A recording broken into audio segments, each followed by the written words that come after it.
ಜ್ಞಾನ ಸಿಂಚನ ಕ್ಲಾಸಸ್ ಧಾರವಾಡ ಟಿ.ಇ.ಟಿ. ಮತ್ತು ಸಿ.ಟಿ.ಇ.ಟಿ. ಮತ್ತು ಜಿ.ಪಿ.ಟಿ.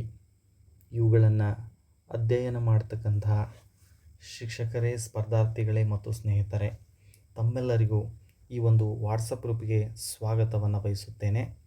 ಈ ಒಂದು ವಾಟ್ಸಪ್ ಗ್ರೂಪ್ ಮಾಡುವ ಉದ್ದೇಶ ಏನಿತ್ತು ಅಂತಂದರೆ, ಸ್ಪರ್ಧಾರ್ಥಿಗಳಿಗೆ ಸ್ಪಷ್ಟವಾಗಿರ್ತಕ್ಕಂಥ ಗುರಿ ಈ KRTET ಮತ್ತು CTET ಮತ್ತು GPT ಇವುಗಳಿಗೆ ಅನುಕೂಲವಾಗುವ ದೃಷ್ಟಿಯಿಂದ ಸ್ಟಡಿ ಮಟೀರಿಯಲ್ ಅಂದರೆ ಕರ್ನಾಟಕ TETಯನ್ನು ಯಾವ ರೀತಿ ನಾವು ಓದಬೇಕು, ಏನನ್ನು ಓದಬೇಕು, ಪ್ರಶ್ನೆ ಪತ್ರಿಕೆ ಯಾವ ರೀತಿಯಾಗಿರ್ತದೆ, ಏನನ್ನು ಒಳಗೊಂಡಿರ್ತದೆ ಅನ್ನೋದ್ರ ಬಗ್ಗೆ ನಾವು ಸಂಪೂರ್ಣವಾಗಿರ್ತಕ್ಕಂಥ ಮಾಹಿತಿಯನ್ನು ಈ ಗ್ರೂಪಿನಲ್ಲಿ ನಾನು ಕೊಡಲಿಕ್ಕೆ ಇಷ್ಟಪಡ್ತೀನಿ.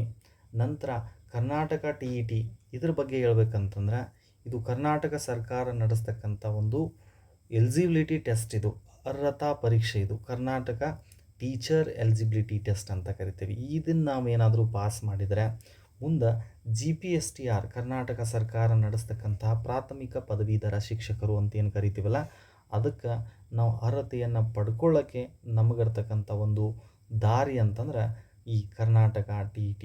ಇದೇ ರೀತಿ ಕೇಂದ್ರ ಸರ್ಕಾರದ ಅನೇಕ ಶಾಲೆಗಳಲ್ಲಿ ನಾವೇನಾದರೂ ಶಿಕ್ಷಕರಾಗ ಬಯಸಿದರೆ CTETಯನ್ನು ಕಂಪಲ್ಸರಿ ಪಾಸ್ ಆಗಲೇಬೇಕು. ಸೆಂಟ್ರಲ್ ಟೀಚರ್ ಎಲಿಜಿಬಿಲಿಟಿ ಟೆಸ್ಟ್ ಅಂತ ಕರಿತೀವಿ ನಾವು. So central teacher eligibility test Karnataka TETಗೂ ಏನೂ ವ್ಯತ್ಯಾಸ ಇಲ್ಲ. ಬಟ್ ಅದು ಕನ್ನಡದಲ್ಲಿ ಇರ್ತದೆ, ಇಲ್ಲಿ ಕನ್ನಡ ಇರಲ್ಲ, ಬರೀ ಇಂಗ್ಲೀಷ್ನನ್ನು ಒಳಗೊಂಡಿರ್ತದೆ. ಇಲ್ಲಿ ಕೂಡ ಸೈಕಾಲಜಿ ಇರ್ತದೆ, ಅಲ್ಲಿ ಕೂಡ ಸೈಕಾಲಜಿ ಇರ್ತದೆ. ಇಲ್ಲಿ ಕೂಡ ನಾವು ಏನು ಮ್ಯಾಥ್ಸು, ಸೈನ್ಸು, ನಮ್ಮ ಸಬ್ಜೆಕ್ಟ್ ಏನಿದಾವಲ್ಲ, ಸೋಷಿಯಲ್ ಸೈನ್ಸ್ ಇದ್ದರೆ ಸೋಷಿಯಲ್ ಸೈನ್ಸು, ಅಲ್ಲಿ ಕೂಡ ಸೋಷಿಯಲ್ ಸೈನ್ಸ್ ಇರ್ತದೆ. ಬಟ್ ಇಂಗ್ಲೀಷ್ ಮೀಡಿಯಮ್ನಲ್ಲಿ CTET ಪ್ರಶ್ನೆ ಪತ್ರಿಕೆಯನ್ನು ಒಳಗೊಂಡಿರ್ತದೆ. ಇದು ಕೂಡ 150 ಅಂಕಗಳು, ಇದು ಕೂಡ 150 ಅಂಕಗಳು. ಈ ಎರಡೂ ಪರೀಕ್ಷೆಗಳನ್ನು ನಾವು ಪಾಸ್ ಮಾಡಿದರೆ ಇಡೀ ಭಾರತದಲ್ಲಿ ಅಂದರೆ ಇಂಡಿಯಾದಲ್ಲಿ ಎಲ್ಲಿ ಬೇಕಾದರೂ ನಾವು ಆಗಬೇಕು ಅಂತಂದರೆ CTET ಕ್ಲಿಯರ್ ಮಾಡ್ಕೋಬೋದು. CTET ಕ್ಲಿಯರ್ ಏನಾದರೂ ಮಾಡ್ಕೊಂಡ್ರೆ TET ಕ್ಲಿಯರ್ ಆಗಲಿಕ್ಕೂ ಕೂಡ ನೀವು ಪ್ರಾಥಮಿಕ ಪದವೀಧರ ಶಿಕ್ಷಕರೇ ಪರೀಕ್ಷೆಗೆ ಅರ್ಹತೆಯನ್ನು ಪಡೆದುಕೊಳ್ಳಬಹುದು ಅಂತ ಹೇಳ್ಬೋದು.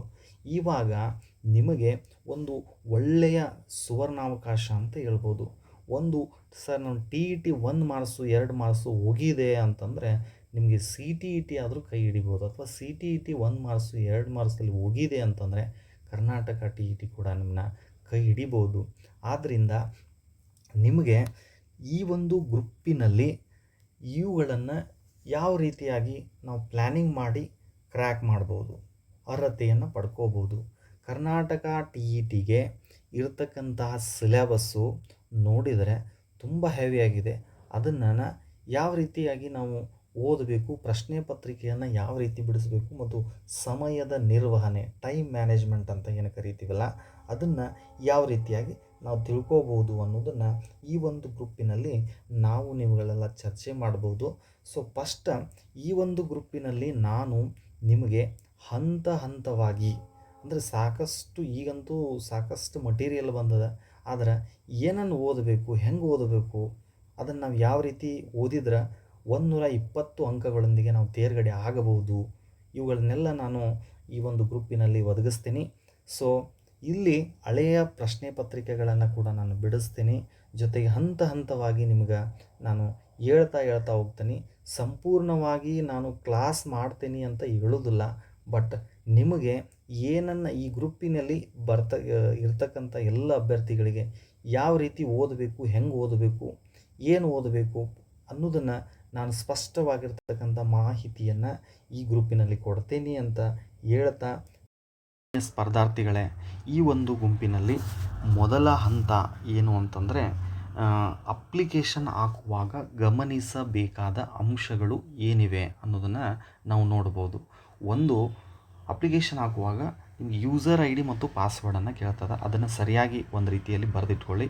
ನಂತರ ಲ್ಯಾಂಗ್ವೇಜ್ 1 ಮತ್ತು ಲ್ಯಾಂಗ್ವೇಜ್ 2 ಅಂತಂದ್ರೆ ನೀವು 1ನೇ ತರಗತಿಯಿಂದ 10ನೇ ತರಗತಿವರೆಗೆ ಕನ್ನಡ ಮಾಧ್ಯಮದಲ್ಲಿ ಓದಿದ್ರೆ ಲ್ಯಾಂಗ್ವೇಜ್ 1 ಕನ್ನಡವನ್ನು ಆಯ್ಕೆ ಮಾಡ್ಕೊಳ್ಬೇಕು.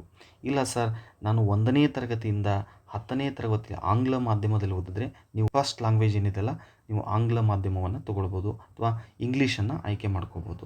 ನಂತರ ಕನ್ನಡ ಮಾಧ್ಯಮ ಲ್ಯಾಂಗ್ವೇಜ್ 1 ಆದರೆ ಲ್ಯಾಂಗ್ವೇಜ್ 2 ನೀವು ಇಂಗ್ಲೀಷ್ ಮಾಧ್ಯಮವನ್ನಾಗಿ ಕೊಡ್ಬೋದು. ಕನ್ನಡ ಮೀಡಿಯಮ್ದವರು ಫಸ್ಟ್ ಲ್ಯಾಂಗ್ವೇಜ್ ಕನ್ನಡ ತೊಗೊಂಡು ಸೆಕೆಂಡ್ ಲ್ಯಾಂಗ್ವೇಜ್ ಇಂಗ್ಲೀಷ್ ತೊಗೊಂಡ್ರೆ ಈ ರೀತಿ ತೊಗೋಬೇಕು. ನಂತರ ಇದನ್ನು ಸರಿಯಾದ ರೀತಿಯಲ್ಲಿ ಗಮನ ಇಟ್ಕೊಳ್ಬೇಕು. ಪ್ರಶ್ನೆ ಪತ್ರಿಕೆಯಲ್ಲಿ ಸರಿಯಾದ ಪ್ರಶ್ನೆಯ ಸಂಖ್ಯೆಗಳೊಂದಿಗೆ ಉತ್ತರವನ್ನು ಮಾಡ್ಕೋಬೇಕು. ಅಂದರೆ ನಾವು ಯಾವುದೇ ರೀತಿ ಕನ್ಫ್ಯೂಷನ್ ಆಗಂಗಿಲ್ಲ.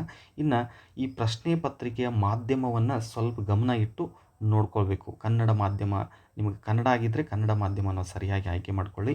ಇಲ್ಲ ಸರ್ ಇಂಗ್ಲೀಷ್ ನನಗೆ ಸರಿಯಾದ ಮಾಹಿತಿ ಇದೆ ಅಂದರೆ ನಾನು ಇಂಗ್ಲೀಷ್ ಮಾಧ್ಯಮ ಕೂಡ ಆಯ್ಕೆ ಮಾಡ್ಕೋಬೋದು.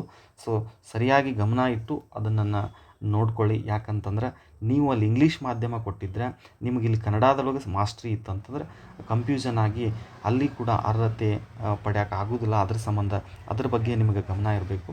ಈ ಅಪ್ಲಿಕೇಶನ್ ಹೆಂಗೆ ಆಗಬೇಕು ಏನಾಗಬೇಕು ಅನ್ನೋದನ್ನು ಕೂಡ ಒಂದು ವಿಡಿಯೋ ಮಾಡಿಬಿಡ್ತೀನಿ.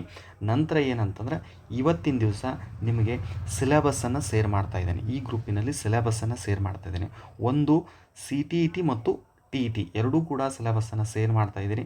ದಯವಿಟ್ಟು ಅದನ್ನು ಡೌನ್ಲೋಡ್ ಮಾಡಿ ಇಟ್ಕೊಳ್ಬೇಡ್ರಿ. ಡೌನ್ಲೋಡ್ ಮಾಡಿ ಅದನ್ನು ಬರೆದು ತೆಗೀರಿ ಅಂತ ಹೇಳ್ತಾ ಈ ಒಂದು ವಿಡಿಯೋವನ್ನು ಇಲ್ಲಿಗೆ ಮುಗಿಸ್ತಾ ಇದ್ದೇನೆ. ನೆಕ್ಸ್ಟ್ ವಿಡಿಯೋ ಯಾವ ರೀತಿ ಅಪ್ಲಿಕೇಶನ್ ಹಾಕಬೇಕು ಅನ್ನೋದನ್ನು ಕೂಡ ರೀಸೆಂಟ್ಲಿ ಬಿಡ್ತಾ ಇದ್ದೀನಿ.